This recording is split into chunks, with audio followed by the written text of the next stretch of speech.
Luzon, Visayas at Mindanao, buong mundo. God is not limited by time, distance, and even space. So napakaganda na ito po ay ating maintindihan. Na hindi siya namimili ng tao, hindi namimili ng lugar, hindi namimili ng kulay, hindi namimili ng reliyon, hindi namimili ng sitwasyon sa buhay. Ito po ang kalikasan niya, magmahal, magpagaling ng mga sakit at karamdaman, magbago ng buhay, magligtas, magpala, magpalay, gumawa ng maraming himala. Wakasan ang gawa ni Satanas at mga demonyo sa impyerno. Ito po ang kanyang kalikasan. Tayo po ay dalin sa magandang kalagayan. Kaya hindi na po natin patatagalin pa ang inyong pagdurusa. Pray this with me as you come to the Lord today in faith. Ama, napakapalad ko sa gitna ng pagiging makasalanan ko ay inibig mo pa rin ako. Salamat po na sinugo mo ang Panginoong Hesus para bigyan ako ng buhay na walang hanggan. Pagalingin sa lahat ng karamdaman ko. Iahon sa kahirapan. Ialis sa gawa ni Satanas at gawing anak ng Diyos. Tinatanggap ko po ang iyong dakilang pag-ibig, pagliligtas sa buhay ko. Patawad po sa lahat ng kasalanang ginawa ko mula pagkabata hanggang sa oras na to. Patawad po sa aking lungkot, tampo, hinanakit, galit, puot, inggit, habag sa sarili. Patawad po sa aking pagsusugal, paninigarilyo, pag-inom ng alak. Patawad po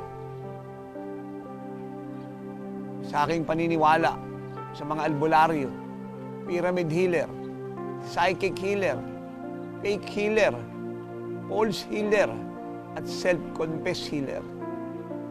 Patawad po sa pagtitiwala ko sa pera, sa lakas ko, sa mga tao na limitado ang kakayahan. Patawad po sa paniniwala ko sa mga tarot reader, sa mga hula, solitaryo, at maraming pamahiin na labag sa iyong salita. Patawad po sa paniniwala ko sa magic, sa anting-anting, sa hipnotismo, sa gayuma, at iba pa na aral ng tao at tradisyon ng tao. Panginoong Hesus, tanggapin mo po. Hindi ako pwedeng mabuhay nang wala. Pumasok ka sa puso ko ngayon. Tinatanggap po kita bilang personal kong Diyos, manggagamot at Panginoon ng aking buhay. Hugasan mo ako ng iyong banal na dugo. Baguhin mo ang buhay ko. Gawin mo akong kagaya mo. Gawin mo makabuluhan ang buhay ko. Maglilingkod ako sa iyo hanggang sa iyong muling pagbabalik. Tinanggap ko na po ang iyong pagpapatawad. Ang bagong buhay. Anak na ako ng Diyos. Malaya na ako sa gawa ng laman. Ang iyong kalikasan ay sumaakin na. At dahil ako'y pinatawad mo na, pinapatawad ko na rin ang sa akin ay nagkasala. Praise God. Sige po, banggitin niyo po ang pangalan ng mga taong inyong pinatatawad. Sino man sila? Nasaan man sila? Buhay pa o patay na? Bago pa lang o matagal na ang kasalanan ginawa sa inyo, magpatawad po kayo. Kung paano tayo pinatawad ng Diyos. Sa pamamagitan ng Panginoong Hesus, ay ganun po tayo magpatawad. Do it today. At habang kayo po'y nagpapatawad, kayo po ay kanyang pinapagaling. Praise God. Hallelujah to Jesus. Thank you, Lord. Mama, iunat mo po ang iyong kamay. Habang naunat ang aking kamay sa kanila, touch them today. Heal all the sick. Deliver the oppressed.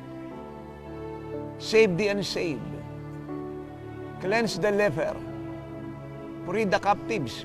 Habang pinawawalang bisa ako ang pagkabulag na yan, pagkabingi, pagkapipi, sakit sa abdo, sa atay, sa baga, sa bituka, pulmon, pneumonia, toxic goiter, tumor sa utak, sa dibdib, sa bituka, sa lalamunan, mamatay ka, malusaw ka, I rebuke you.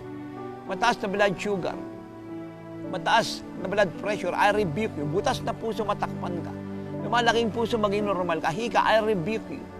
Arthritis, pagka-paralyze, I rebuke you. Galis, ketong, I rebuke you. Be clean in Jesus' name. AIDS, HIV, I rebuke you. You are a curse, I rebuke you. Get out of them. Dengue, I rebuke you. Iba't ibang mga salot sa katawan at balat na hindi na mapangalanan ng medical science, I rebuke you in Jesus' name. Sumula, ulo nyo hanggang talampakan, espiritu, kaluluwa, katawan, the Lord is healing you now. Gumalaw na po kayo. Huminga na po kayo. Yung dati hindi nyo nagawa, ay gawin nyo na po ngayon. Taas nyo na po yung dalawang kamay. Begin to inhale, into exhale, and begin to praise the Lord. Kayo pong nasa wheelchair, rise up and walk, you are healed. Kayo pong bedridden, rise up and walk, you are healed. In Jesus' name, you are healed. Praise God. Kayo pong mga bingi, you are hearing now. Inutusan ko yung mga eardrum na bumukas ka. Kung ito'y sira, magkaroon ka ng bagong eardrum.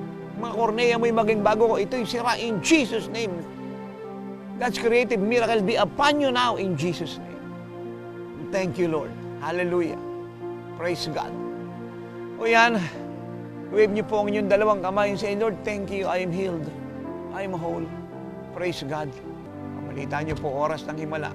Sabihin niyo sa lahat na sa oras ng himala at ang dakilang himala ay nangyari at nagaganap. At iniimbita ko po kayo sa atin pong Living Light Jesus Miracle Service sa atin pong main church sa 1069 ED sa Barangay Katipunan na pinapalas po sa TV screen at paulit-ulit na ina-announce. At ang GSI Shield po ay worldwide. Ang buong Pilipinas po ay may chapter ng GSI Shield at ang buong mundo. Kung kayo po ay malalayo ang lugar, pwede kayong tumawag, mag-text. Bibigay namin sa inyo mga address, mga telephone number so you can attend them. And you will be blessed. So praise the Lord. Nothing to worry, nothing to fear. The Lord loves you. At tinanggap nyo lang inyong himala. At di siya titigil dahil ito ang oras ng himala ng inyong mga buhay. Bless God. Amen and amen.